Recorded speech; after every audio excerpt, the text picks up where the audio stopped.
Halo Romo dan teman-teman. Pada kesempatan kali ini kelompok kami mendapat judul tentang opinion sentiment analysis, sentiment classification. Sebelum masuk ke presentasi, saya akan memperkenalkan diri dan teman saya. Yang pertama, saya Adalbert Joseph Lako dengan NIM 098. Kemudian ada Fernando Sudistira Besi dengan NIM 096. Yang pertama, pengertian dari klasifikasi sentimen atau sentiment classification adalah proses sistematis untuk mengidentifikasi, mengekstrak dan mengkategorikan opini atau perasaan yang terkandung dalam teks. Dua komponen utama dalam klasifikasi sentimen. Yang pertama ada identifikasi opini. Identifikasi opini adalah mengidentifikasi dan mengkategorikan opini dalam teks. Terus yang kedua ada penentuan sikap, menentukan sikap, emosi atau perasaan yang diekspresikan. Terus yang kedua ada langkah-langkah utama dalam klasifikasi sentimen. Yang pertama ada pengumpulan teks, mengumpulkan teks dari berbagai sumber data. Kemudian ada pre-processing, membersihkan dan mempersiapkan teks untuk dianalisis. Terus yang ketiga ekstraksi fitur, mengekstrak fitur-fitur penting dari teks. Terus keempat analisis sentimen, menganalisis sentimen dalam teks berdasarkan fitur yang diekstrak. Terus yang terakhir ada klasifikasi final, mengklasifikasikan sentimen ke dalam kategori positif, negatif atau netral. Selanjutnya ada pengumpulan teks. Pengumpulan teks ini bisa diambil dari yang pertama ada ulasan produk, misalnya ulasan produk di situs e-commerce atau platform review. Kemudian ada komentar media sosial, komentar di platform media sosial seperti Twitter, Facebook, maupun Instagram.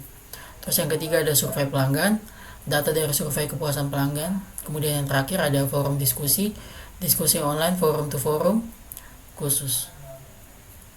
Selanjutnya ada langkah-langkah untuk melakukan klasifikasi sentimen. Yang pertama ada preprocessing. Di dalam preprocessing ini ada beberapa langkah. Yang pertama ada case folding, mengubah semua teks menjadi huruf kecil. Kemudian ada yang kedua tokenization, memecah kalimat menjadi kata-kata individual. Terus yang terakhir ada stop words removal, menghapus kata-kata umum yang tidak bermakna. Kemudian langkah kedua ada ekstraksi fitur. Dalam ekstraksi fitur ini ada beberapa bagian juga. Yang pertama ada back of words, menghitung frekuensi kemunculan kata.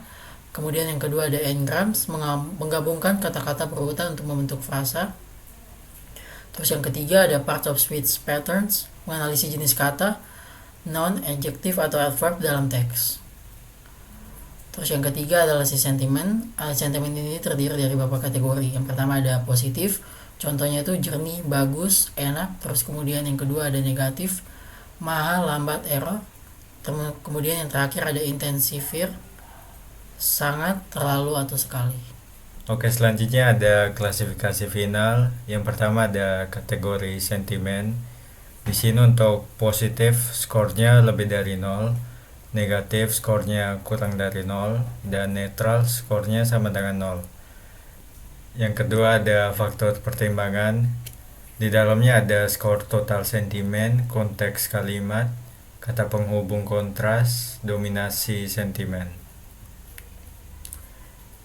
Untuk contoh analisisnya, di sini di bagian positif, misalnya hotel ini bersih dan nyaman, stafnya ramah sekali. Sedangkan untuk contoh analisis bagian negatifnya, aplikasi ini sering error dan lambat sekali. Sedangkan untuk mix atau netralnya, kamera bagus tapi baterai cepat habis. Oke, selanjutnya ada implementasi langkah-langkah klasifikasi sentimen. Di sini ada langkah pertama yaitu pengumpulan teks. Sebagai contoh, saya akan memberikan 3 kalimat. Yang pertama, smartphone ini memiliki kamera yang sangat jernih, baterai tahan lama, tetapi harganya terlalu mahal untuk spesifikasi seperti ini. Contoh 2 ada aplikasi ini sering error dan lambat sekali. Customer service tidak responsif, sangat mengecewakan. Contoh 3, hotel ini bersih dan nyaman, stafnya ramah sekali, sarapannya enak walau pilihan menu terbatas. Oke, untuk bagian yang kedua ada pre-processing text. Di sini untuk contoh 1 di bagian kalimat smartphone, di sini dilakukan tokenization, di mana kita akan membagi setiap kalimatnya menjadi satu persatu. Setelah itu dilakukan stop word removal sehingga menghasilkan smartphone kamera sangat jernih, baterai tahan lama, harga terlalu mahal spesifikasi. Untuk contoh duanya dilakukan hal yang sama,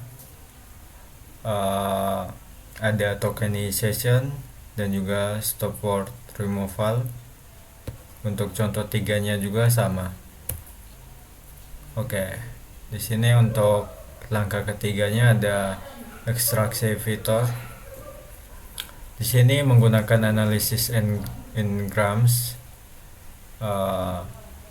Contoh untuk kalimat yang pertama yaitu smartphone.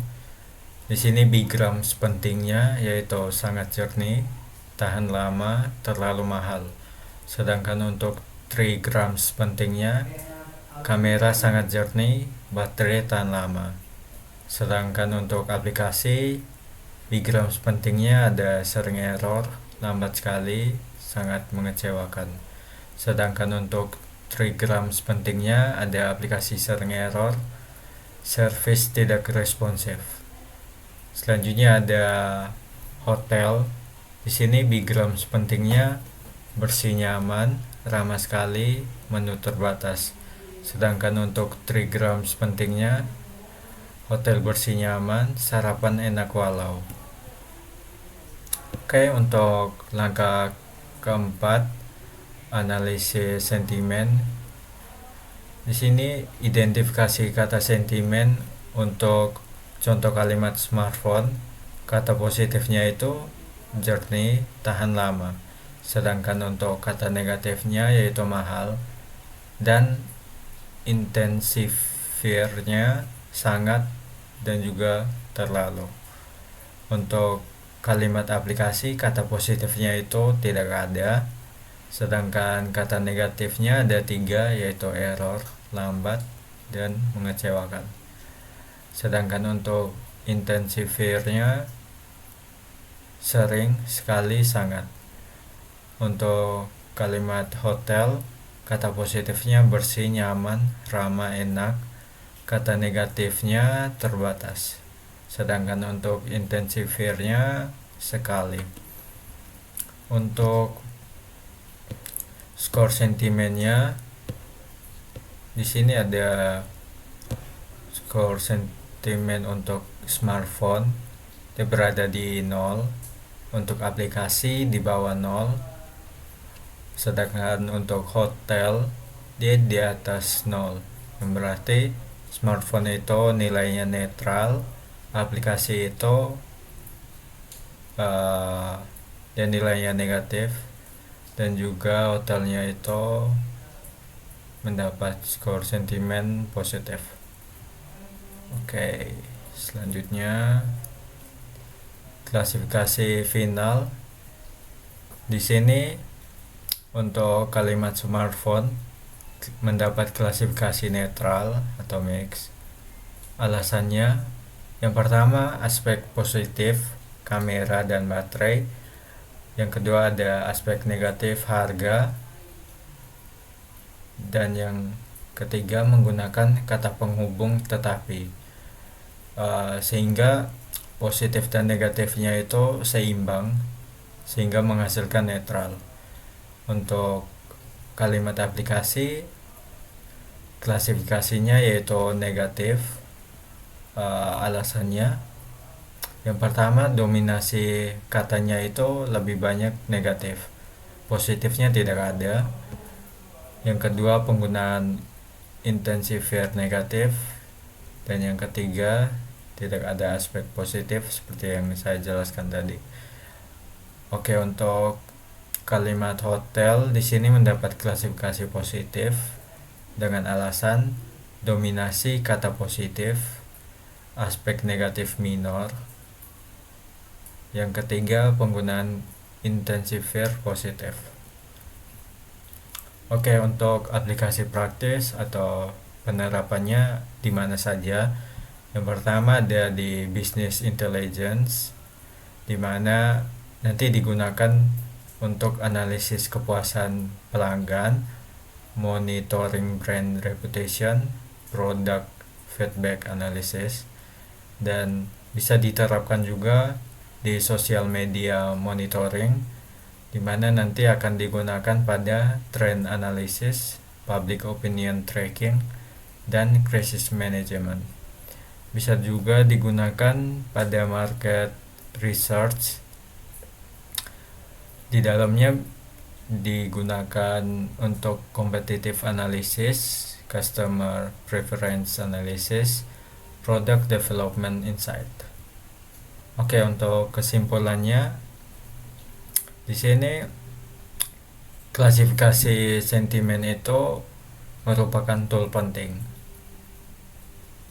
Artinya dia bisa digunakan untuk memahami opini. Yang kedua ada proses sistematis, di mana proses sistematis dari pre-processing hingga klasifikasi. Yang ketiga ada kombinasi pengetahuan, yaitu membutuhkan kombinasi linguistic knowledge dan statistical analysis. Dan yang terakhir ada pengambilan keputusan. Hasil dapat digunakan untuk pengambilan keputusan bisnis.